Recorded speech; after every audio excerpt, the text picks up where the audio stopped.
Vadakkanchery max care ഹോസ്പിറ്റലിൽ സൗജന്യ നട്ടെല്ല് രോഗനിർണയ ക്യാമ്പ് ആരംഭിച്ചിരിക്കുന്നു. നടുവേദന, കഴുത്തുവേദന, പുറംവേദന, ഡിസ്ക് സംബന്ധിച്ചുള്ള എല്ലാ അസുഖങ്ങൾക്കും വിദഗ്ധ ചികിത്സ, താക്കോൽദാര ശസ്ത്രക്രിയകൾ, സ്പൈൻ ഫ്യൂഷൻ ശസ്ത്രക്രിയകൾ, നട്ടെല്ലിൽ ഉണ്ടാകാവുന്ന വളവുകൾ, നട്ടെല്ല് രോഗ വിദഗ്ധൻ ഡോക്ടർ ധീരജൻ എന്ന ഡോക്ടറുടെ സേവനം. കൂടുതൽ വിവരങ്ങൾക്ക് 9188401016. Max Care hospital, Vadakkanchery.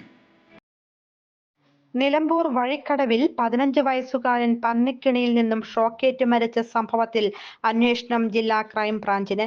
Crime branch DYSP അലവിയുടെ നേതൃത്വത്തിലുള്ള സംഘമാണ് കേസ് അന്വേഷിക്കുക. കേസിലെ ഗൂഢാലോചന ആരോപണം ഉൾപ്പെടെ അന്വേഷിക്കും. വിദ്യാർത്ഥി ഷോക്കേറ്റ് മരിച്ച സംഭവത്തിൽ മുഖ്യപ്രതിയെ അറസ്റ്റ് ചെയ്തിരുന്നു. മുഖ്യപ്രതി വിനീഷിനെയാണ് അറസ്റ്റ് ചെയ്തത്. പന്നിയെ പിടികൂടി മാംസവ്യാപാരം നടത്താനാണ് കെണിവെച്ചതെന്ന് പ്രതി സമ്മതിച്ചിട്ടുണ്ട്. പ്രതിയുടെ അറസ്റ്റ് രേഖപ്പെടുത്തി.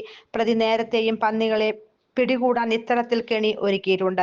പ്രദേശത്തെ നായാട്ട് സംഘത്തിലെ പ്രധാനിയാണ് അറസ്റ്റിലായ പ്രതി വിനീഷ്. ഇത്തരത്തിൽ കെണി സ്ഥാപിച്ച് പന്നിയെ പിടിച്ച് മാംസവ്യാപാരം നടത്തുന്നവരെ കേന്ദ്രീകരിച്ച് നടത്തിയ അന്വേഷണമാണ് പ്രതികളിലേക്ക് എത്തിച്ചേർന്നത്. ഇവർക്ക് സ്ഥലം ഉടമയുമായി ബന്ധമൊന്നും ഇല്ലെന്നാണ് വിവരം. News desk any time news. കൂടുതൽ വാർത്തകൾക്ക് ഞങ്ങളുടെ ചാനൽ സബ്സ്ക്രൈബ് ചെയ്യുക.